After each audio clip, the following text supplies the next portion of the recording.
নমস্কার বন্ধুরা, health care চ্যানেলে আপনাদের স্বাগত জানাই।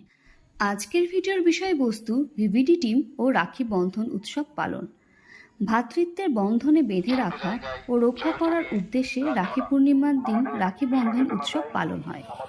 ভিভিডি কর্মীরা র্যালি এবং মাইকিংয়ের মাধ্যমে সাধারণ মানুষের হাতে রাখি বন্ধন করে সাধারণ মানুষকে পতঙ্গবাহিত রোগ ডেঙ্গু ম্যালেরিয়া সম্পর্কে সজাগ ও সচেতন হওয়ার আহ্বান জানায়। ভিভিডি কর্মীরা একে অপরের হাতে রাখি পরিয়ে দেয়। এই রাখি বন্ধন কর্মসূচি যেমন বিভিন্ন পাড়ায় পাড়ায় হয়, সেই সঙ্গে স্বাস্থ্যকেন্দ্রের সমস্ত স্টাফ, ডাক্তারবাবু ও রোগীদের হাতেও পরিয়ে দেওয়া হয় উপস্বাস্থ্য কেন্দ্রের ফার্স্ট এএনএম, সেকেন্ড এএনএম ও আশা দিদিমণিদের হাতেও পরিয়ে দেওয়া হয় থানার ভারপ্রাপ্ত বিভিন্ন অফিসার ও ম্যাডামদের হাতে। পঞ্চায়েত প্রধান বলুন বা পঞ্চায়েত সমিতির মেম্বার এবং এমএলএ সাহেবকেও রাখি পরানো হয়।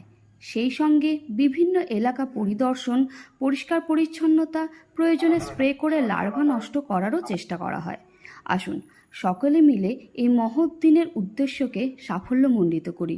সকলে সচেতন হন, ডেঙ্গু ম্যালেরিয়ার হাত থেকে নিজেদের রক্ষা করুন। আমাদের চ্যানেলটি সাবস্ক্রাইব করবেন, লাইক করবেন এবং বন্ধুদের সঙ্গে শেয়ার করবেন এবং অবশ্যই কমেন্ট বক্সে গিয়ে আপনাদের মতামত জানাবেন। ধন্যবাদ বন্ধুরা, দেখা হচ্ছে পরের ভিডিও।